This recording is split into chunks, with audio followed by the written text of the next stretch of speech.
sobre estos dos versículos vamos a estar compartiendo hoy día. Vamos a tocar un tema que es de vital importancia para todos, no solamente para los predicadores, no solamente para los que ocupan el púlpito o para los ancianos, para los diáconos, sino que yo creo que es para toda la iglesia, para todo creyente que ha nacido de nuevo. ¿Cierto? Sola Escritura. Vamos a compartir un poquito de esta doctrina, de esta enseñanza muy importante.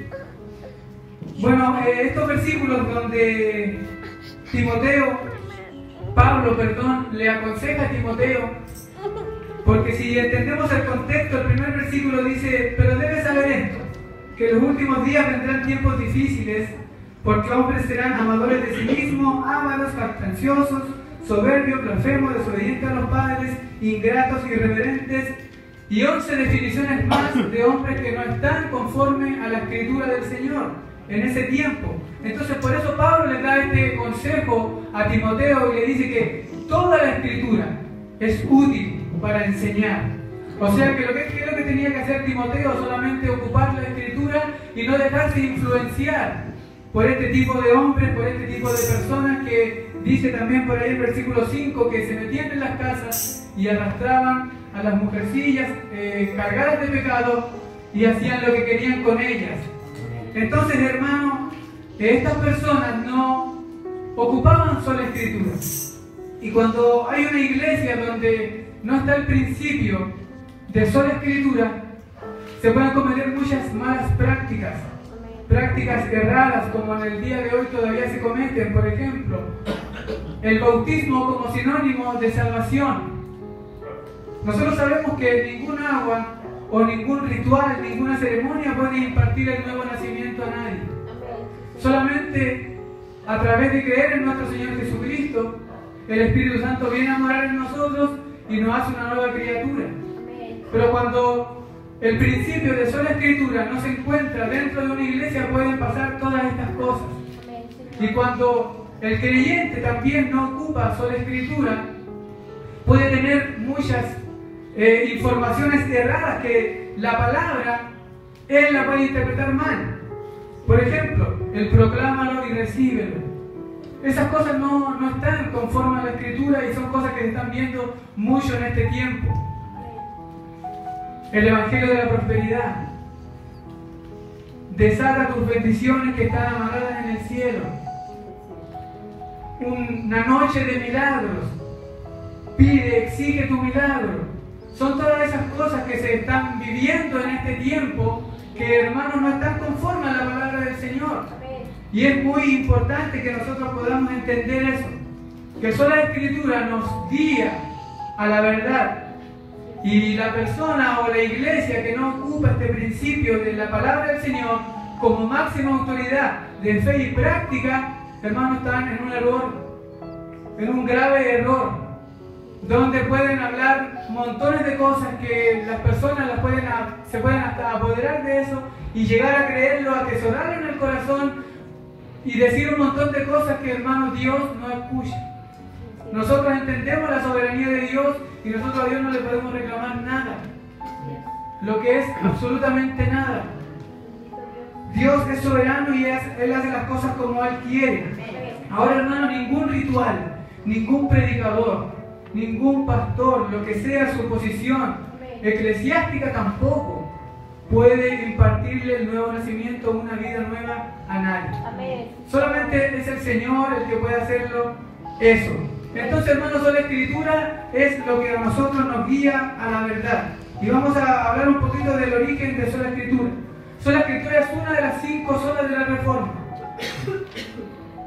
Y esta reforma se produjo en medio de mucha ignorancia religiosa en el tiempo de Martín Lutero. Hermanos, las personas en ese tiempo creían que la salvación se adquiría por una serie de obras, que si hacían una serie de obras y Dios examinaba su vida y los hallaba justo a través de las obras que ellos hacían. Pero la Biblia nos enseña completamente lo contrario. La salvación es por gracia, es un regalo de Dios. Nosotros no podemos hacer absolutamente nada. Él nos da ese regalo Y nosotros, hermanos, atesoramos esa gran bendición porque, o si no, hermanos, seríamos unas personas que seríamos soberbios, jactanciosos, no estaríamos conformes a la voluntad del Señor, pero cuando sabemos que esto es un regalo, que estamos sentados en lugares celestiales, que el Señor de todas las cosas, hacedor del cielo y la tierra, ha inclinado sus ojos por una infinita misericordia y nos ha rescatado, hermano, eso, como decía nuestro hermano, es digno de reconocimiento y de ser hermanos gozosos y felices. Amén. Entonces, pero cuando Martín Lutero es iluminado y despierta a la palabra del Señor, formularon lo que llamaron las 5 solas de la Reforma. Una de ellas es sola gracia, salvación solo por gracia. Sola fide, salvación solo por fe. Solo en Cristo, salvación solo en Cristo, en ningún otro más hay salvación. Y salvación para la gloria de Dios. Y la primera de estas es sola Escritura. Entonces, sola Escritura, hermanos, nos guía a nosotros a poder estar bien encaminados en la palabra del Señor. Y vamos a compartir un poco la vida de Lutero porque creo que es importante que nosotros sepamos, porque si él no se retractó cuando lo citaron para que él se retractara, fue en base a esta doctrina de sola Escritura, que pudo cautivar su mente, que pudo atraparlo a él en su conciencia. Entonces, si él no se retractó y tuvo la valentía necesaria, fue por la palabra del Señor. Amén. Lo mismo, hermano, nosotros. Entonces, en 1505, Martín Lutero, él entra a estudiar en la Universidad de Erfurt. Él, atrapado en una tormenta, hermano, camino a su casa, cae un rayo por ahí por al lado de él, que casi lo mata. Entonces, como él era supersticioso por la religión que permeaba en esa época, él le prometió a Santana que se iba a hacer un monje. Y después, en 1507, él se convierte en un monje agustiniano. Y en 1509 él ya es un monje ya, y él prepara su primera misa. Y en esa misa dice la historia que él pasa una vergüenza enorme, porque él le habían enseñado que cuando él comía del pan era literalmente el cuerpo de Cristo, y el vino era literalmente la sangre de Cristo. Él creo que quedó paralizado y no pudo continuar. Entonces la vergüenza que pasó fue enorme. Ya en 1510 él visita Roma como representante de la orden agustiniana, y él pensaba que iba a llegar ahí a Roma, una ciudad celestial, pensaba que él se iba a encontrar una ciudad hermosa, religiosa, pero él se encuentra con una ciudad devastada en lo que es sociedad y en lo que es religioso. Y él se va desilusionando de todas esas cosas que él creía, que él pensaba que la religión era. Y él se va, hermano, desilusionando, devastando. Y en 1511 él es transferido a Wittenberg, el monasterio agustiniano. Cuenta la historia que ahí Martín Lutero se confesaba de 2 a 3 horas diarias, ya que él no encontraba paz para su alma.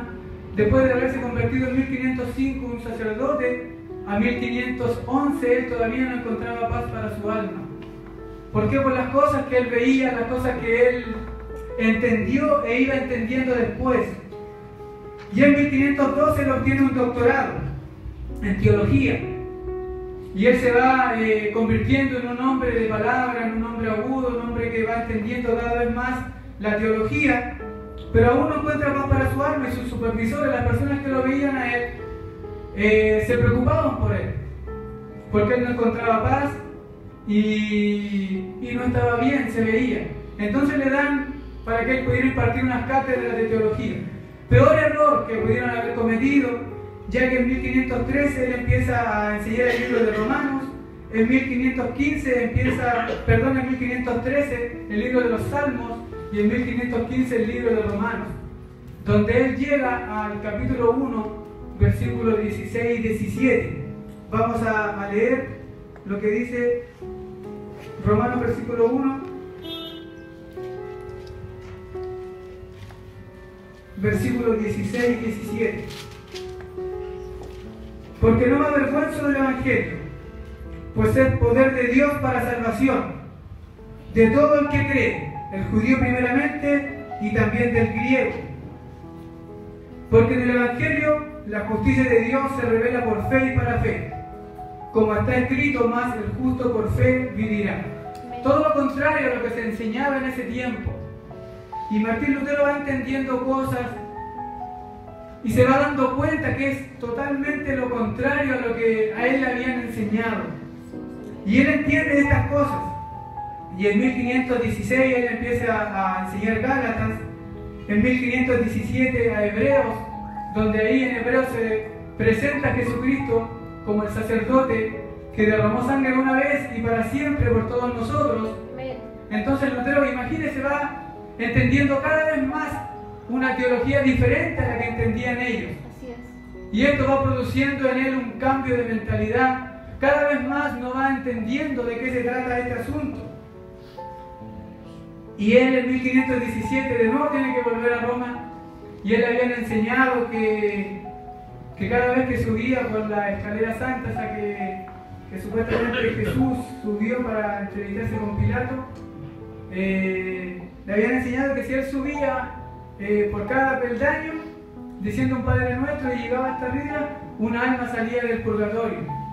Entonces él iba subiendo diciendo su Padre Nuestro, pero la frase o la palabra que él había leído en Romanos cuenta la historia que él le retumbaba en su mente: el justo por fe vivirá.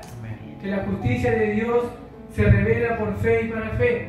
Entonces él no subió al final de todo. No subió y se devuelve a Wittenberg en 1517 y ahí él clava las 95 tesis. En 1517, tesis que tienen que ver con las indulgencias. Porque en esencia era eso lo que Martín Lutero quería debatir con los romanos, las personas que estaban ahí.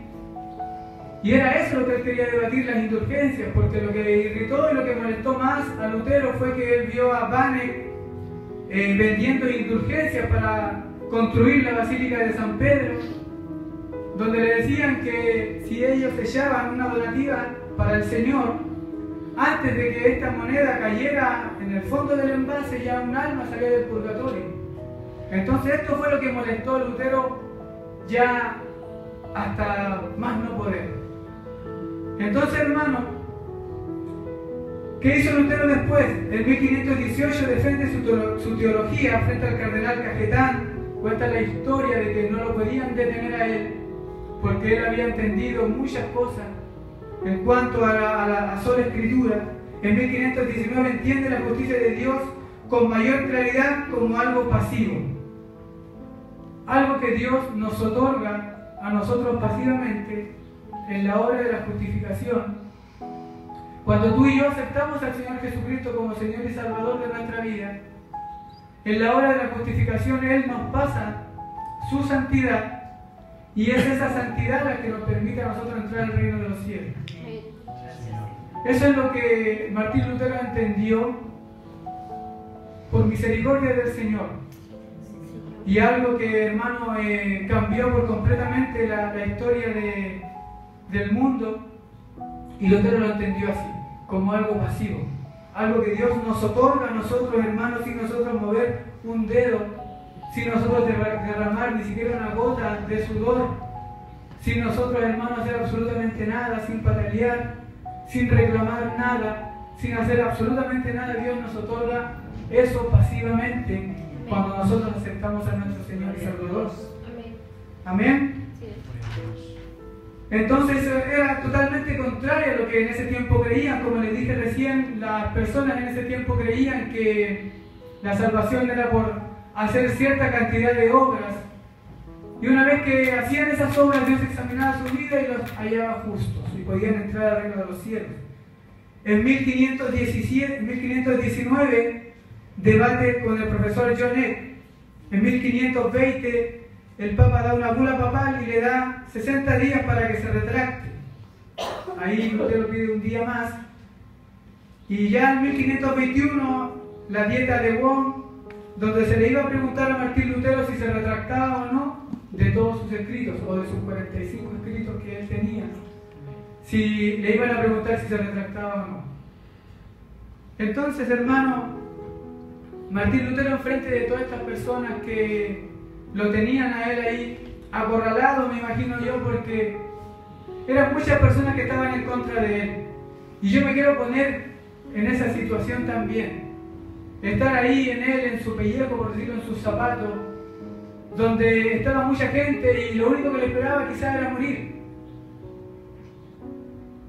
Lo único que le esperaba a Martín Lutero quizás era morir si seguía con lo que él estaba diciendo.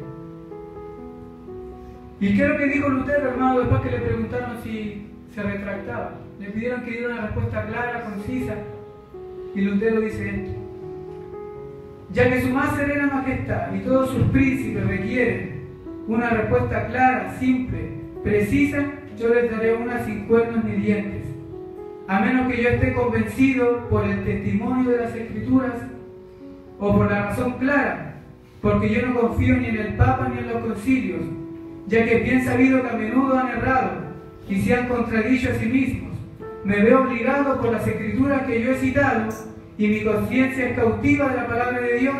No puedo y no voy a retractarme en nada, ya que no es seguro ni justo irme en contra de la conciencia.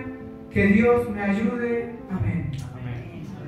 ¿Cierto, hermano? Es algo muy lindo ponerse en el lugar de Martín, ya que lo que hizo él pudo transformar, ¿cierto?, la historia del mundo entero, y estar dispuesto a morir por la palabra del Señor, por lo que él creyó, por lo que Dios le había revelado a él, porque en ese tiempo, hermano, nadie pensaba como pensaba él, como Dios se lo reveló.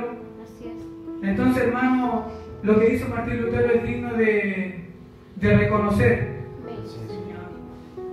Entonces, hermano, ¿cómo podemos nosotros, a través de la palabra del Señor, porque esto es historia, lo de Martín Lutero, ¿cierto? Pero a través de la palabra del Señor lo vamos a ver, y eso es lo que mi corazón quiere, porque todos nosotros, hermanos, necesitamos abrazar la palabra del Señor, porque todos nosotros necesitamos, hermanos, y tenemos problemas muchas veces, somos débiles en algunas áreas. Y esta palabra, después que Martín Lutero se retractó, no quiso decir lo que ellos querían escuchar, nace la Reforma y sola Escritura y sus 4 compañeras también. Entonces, hermanos, vamos a leer 2 de Pedro, capítulo 1, versículos 20 y 21. La intención mía, querido hermano, no es traspasar conocimiento, sino que es que usted, a través del Espíritu Santo, y yo podamos abrazar cada vez más la palabra del Señor. Amén, Señor.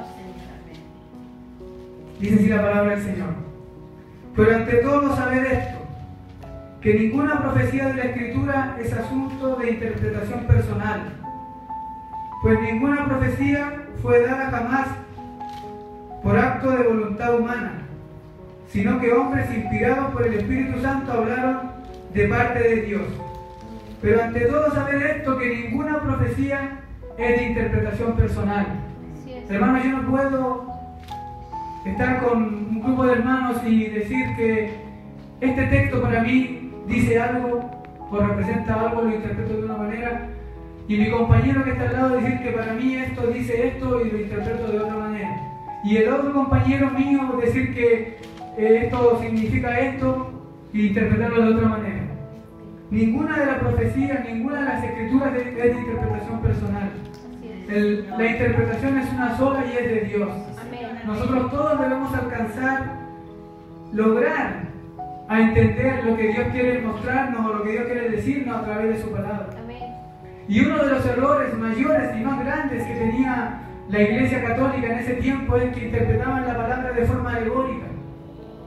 Hermanos, por ejemplo, cuando el rey David va a enfrentarse a Goliat y él saca 5 piedras lisas, hasta el día de hoy se dice que esas 5 piedras son los 5 ministerios. Entonces, hermanos, son cosas alegóricas que la palabra no quiere decir eso. Amén. Lo mismo cuando por ahí hacen estudios de eso. Y dicen que una piedra representa la fe, otra piedra representa la confianza en Dios. Y esas son cosas alegóricas, que realmente la Biblia no quiere decir eso. Cuando la Biblia dice que David tomó 5 piedras lisas, como nos han enseñado los días sábados, son 5 piedras lisas. No son nada más. Amén. No hay ninguna otra cosa. Cuando la Biblia dice que está de noche, porque el sol no está y está la luna. Amén. Eso es lo que quiere decir. Entonces ese era el error. Y a veces también cometemos nosotros ese tipo de error al momento de leer la Biblia. Sí, Señor, amén. Y ese era el error mayor y más grande que tenían en ese tiempo. Entonces ninguna escritura es de interpretación personal. Amén. Solo Dios es el dueño de la única interpretación y eso es lo que todos nosotros debemos buscar. Así es, amén. Y nadie es experto en Biblia, yo lo sé. Ninguno, quizás los que estamos acá, otros tienen más conocimientos que otros, pero acompañado de la oración, hermano, y de un buen espíritu, Dios nos puede revelar lo que Él quiere decir. Amén, Señor. No interpretar la palabra a la loca, a lo que yo creo que esto y esto otro, no, sino que buscar lo que realmente quiere decir la Biblia, porque eso es lo que nos va a bendecir a nosotros. Amén. Eso es lo que nos va a guiar, eso es lo que nos va a ayudar, nos va a hacer madurar. Así es, Señor.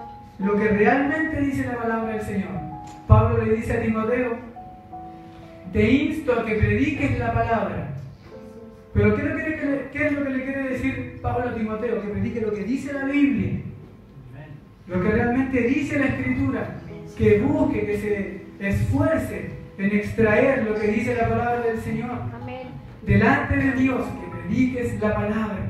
Es lo que le está pidiendo Pablo a Timoteo. Entonces ninguna interpretación personal y ninguna de las enseñanzas llegaron a nosotros, pues ninguna profecía fue dada jamás por un acto de voluntad humana. También ninguna, hermano, de lo que ha llegado a nuestra vida ha llegado por un propósito humano. Cuando usted y yo, hermano, recibimos al Señor, eso no fue porque se le ocurrió el que le predicó la palabra, sino que fue Dios en un plan orquestado desde antes de la fundación del mundo para nosotros poder ese día aceptarle como Señor y Salvador. Lo mismo que hacemos nosotros el día sábado, creo yo en la plaza. Yo creo hasta ese tipo, porque ninguna profecía fue dada por voluntad humana. Y cuando nosotros salimos a predicar el sábado en la plaza, las personas que quizás han llegado acá, ese era el día para ellos. Amén. Dios lo tenía orquestado ya desde antes de la fundación del mundo. No es que a nosotros se nos haya ocurrido ir ese día a predicar a la plaza. O no fue por voluntad humana, porque si fuera por voluntad humana, hermano, no estaríamos muchos de nosotros acá. Así es, amén. Sino que, hermano, lo que Dios ha hecho por nosotros desde antes de la fundación del mundo es orquestar un plan maravilloso y perfecto para que nosotros pudiéramos estar aquí Amén. sentados. Amén. Amén. Amén, Señor. ¿Y qué más? Hablaron inspirados por Dios. Cuando ellos hablaron inspirados por Dios o por el Espíritu Santo tomó el control de ellos. Tomó el control de toda su vida y los hizo hablar de parte de Dios. De tal manera que si el inspirador es Dios, como también se nos ha enseñado, la palabra del Señor es santa. Si el inspirador es santo, lo que puede haber en este libro también es santo. Amén. Si el inspirador es infalible, lo que puede haber en este libro es infalible. Amén. Entonces, con mayor confianza, querido hermano, nosotros debemos confiar en esta palabra de Dios. Amén. En todas nuestras áreas débiles que muchas veces tenemos, en muchas de las áreas que a veces estamos, hermanos, chocando con la palabra. Señor. Un autor norteamericano, John Blanche, decía que los hombres no rechazan la palabra porque encuentran errores en ella, sino que la rechazan porque ella encuentra errores en él o en los hombres. Hermano, ¿qué significa eso? Que el corazón pecaminoso del hombre y desde lo más profundo de su interior, el pecado residual, el pecado que todavía está en él, cuando él se ve reflejado en la palabra de Dios, con manchas, con equivocaciones, eso le hace rechazar la palabra. Amén. Y eso es lo que pasa muchas veces, hermano, ahora en este tiempo. Ministerio de la Prosperidad, decláralo, recíbelo. Yo creo fielmente que ellos saben que están equivocados y siguen haciendo lo mismo. ¿Por qué? Porque rechazan la verdadera palabra del Señor. Rechazan la Escritura tal y como está escrita. Yo creo, hermano, que cada vez que veamos en este libro, como lo dice Santiago, un espejo, y veamos nuestros errores, nuestras faltas, Santiago capítulo 1, versículo 25, dice la Biblia que nosotros debemos perseverar en ella, no siendo oidores olvidadizos, porque después todo lo que hagamos ahí realmente vamos a ser satisfechos. No siendo oidores olvidadizos, viendo nuestros errores acá que tenemos en la Biblia, vamos a poder, hermano, mejorar y vamos a poder madurar. Vamos a ver 2 de Timoteo también, capítulo 3, versículo 16. El texto que leímos recién dice: toda escritura es inspirada por Dios y útil para enseñar, para reprender, para corregir, para instruir en justicia, a fin de que el hombre de Dios sea perfecto, equipado para toda buena obra.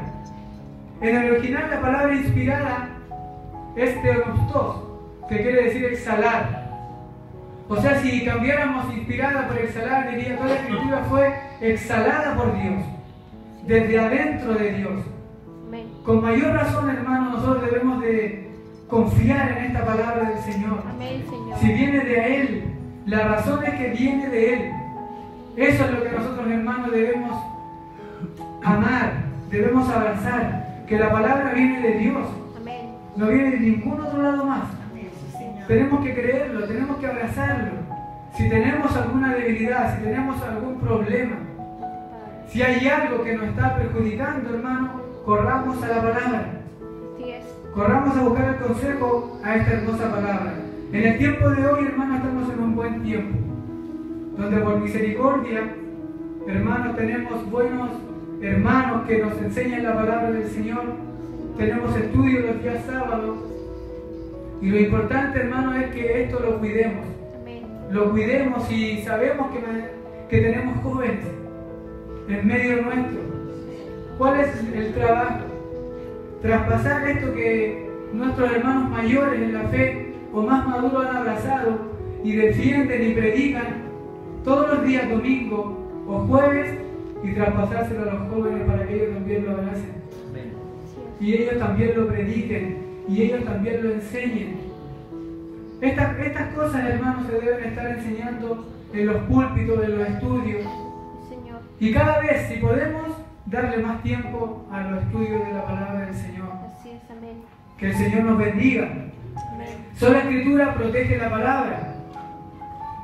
Vamos a leer primero 1 de Timoteo, capítulo 3, versículo 15. 1 de Timoteo, capítulo 3, versículo 15. Pero en caso que me tarde, te escribo para que sepas cómo debes conducirte. Cómo debe conducirse uno en la casa del Dios vivo, que es la iglesia, que es columna y sostén de la verdad. La iglesia, hermanos, somos nosotros. ¿Cierto? Lo sabemos, no son las cuatro paredes. Somos nosotros la iglesia del Señor. Y lo otro que es muy importante, que es del Dios vivo. La iglesia es del Señor, no es del hermano más antiguo, no es del pastor, no es de los ancianos, no es de nadie, la iglesia es de Dios. Amén. Vamos a leer 1 de Pedro, capítulo 5.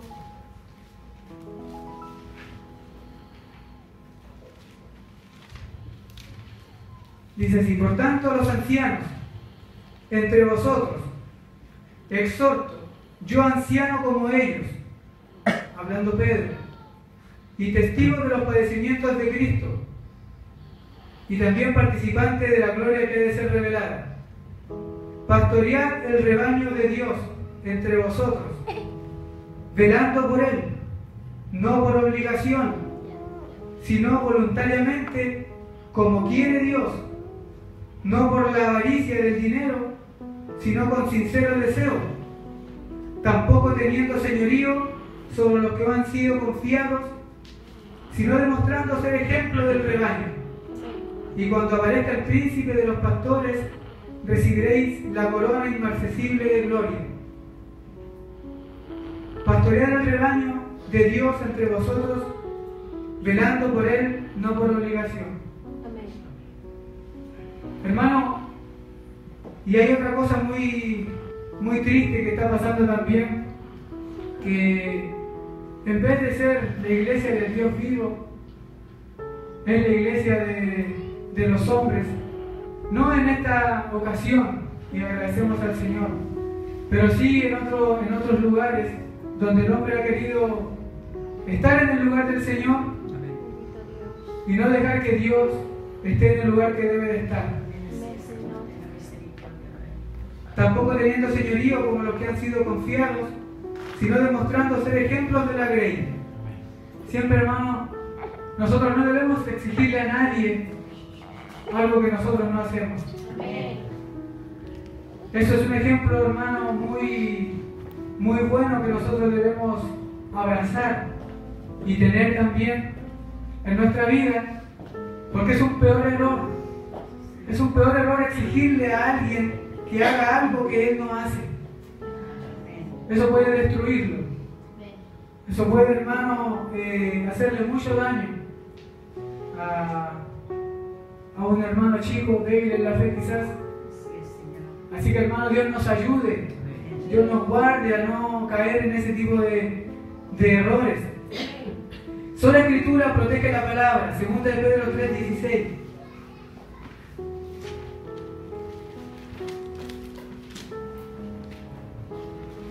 Asimismo, en todas sus cartas habla en ellas de esto, en las cuales hay algunas difíciles de entender, que los ignorantes e inestables tuercen, como también tuercen el resto de las Escrituras para su propia perdición.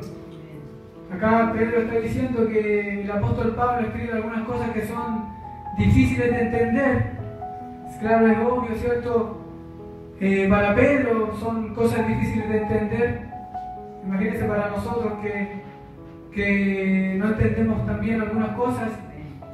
Pero acá dice que los inconstantes y los indoctos tuercen. Lo que nosotros no debemos hacer, hermanos, si no entendemos algo, no llegar y darle una interpretación como queremos, sino que esperar en el Señor, que Dios nos ayude, que Dios nos guíe a poder entender lo que estamos leyendo.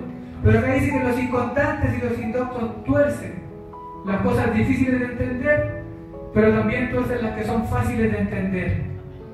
Entonces, hermanos, no tienen por dónde escaparse. Y sola Escritura nos enseña a nosotros que nosotros debemos, hermanos, ser pacientes en el tiempo de aprender a interpretar la palabra, ser pacientes, hermanos, en el tiempo de aprender a leer la Escritura. Así que, hermanos, nosotros necesitamos cada día más abrazar este principio. Martín Lloyd-Jones dice: sin lugar a duda, todos los problemas de la iglesia hoy y todos los problemas del mundo se deben a una desviación de la palabra de Dios. Esto sí que, hermano, me estremeció a mí, ¿verdad?, mi corazón, ya que los problemas de Josué Gaña, o los problemas de Manuel, o los problemas de Jason, todos esos problemas se deben a una desviación de la palabra del Señor. Todas las desviaciones que puede tener una iglesia se deben a la desviación de la palabra del Señor. Entonces, hermanos, estamos llamados a abrazar esta palabra, a abrazar la Biblia, a abrazar la Escritura. Hermano, yo sé que no siempre, hermano, vamos a estar bien. No siempre, hermano, vamos a estar en lo correcto. No siempre vamos a estar bien espiritualmente, quizás. Pero cuando estemos caídos, cuando sintamos debilidades, acercarnos a la palabra del Señor. Porque eso es lo que dice, hermano, que cualquier error, cualquier falencia que yo pueda tener se debe a una desviación de la palabra del Señor. Y yo eso lo creo fielmente. Así que si yo veo que tengo un error, o usted ve que tengo un error, acercarse de inmediato a la palabra del Señor. Que ahí está todo. Ahí está todo, miren. Para los padres, hermanos, hay solamente 2 versículos en la Biblia. Efesios 6:4 Y uno que está en Colosenses, si no me equivoco, capítulo 2, versículo 9. Para los padres hay solamente esos 2 versículos, pero ahí está todo. Ahí está todo. Para cómo criar a nuestros hijos, cómo ser con ellos. Ahí está todo lo que nosotros necesitamos en la Escritura. Que el Señor les bendiga, que el Señor les guarde. Esa era la palabra del Señor que tenía para ustedes. Amén.